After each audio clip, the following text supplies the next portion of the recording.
చర్చిలో ప్రాంతానికి పోయినా 50 సంవత్సరాలు ఉంటే ఇంకొక 10 సంవత్సరాలు లేదంటే ఒక 15 సంవత్సరాలు మందిరానికి వస్తారు. తర్వాత మిషనరీలు సాధించు కళ్ళకు మనుషులు కూర్చోవడం ఎవరో ఒకరు బయటకు తీసుకోవాలంటే ఇప్పటికే చాలా మంది బాలమంది అంటాం. ఇప్పుడు నైట్ కూడా ప్రారంభం కావాలంటే మా కళ్ళకు కూడా ఎక్కడ వచ్చినట్టు విజ్ఞాపన రాబోయే మన పరిస్థితి కూడా 40 సంవత్సరాలు 50 సంవత్సరాలు ఎందుకంటే మందిరానికి రాలేదు. అర్థమవుతుందా? వచ్చి కూర్చున్నప్పుడు మనసారి దేవుడిని స్థుతించలేకపోతున్నామంటే దానికి అప్పుడు పైగా మేము అందరం మీరు హల్లెలూయా.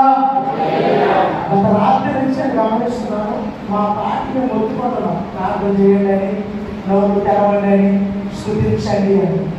మీరందరూ ఎప్పుడంటే ఐగా చెప్పాను అప్పుడు స్టోరీ రావు ఎలా అవుతుంది.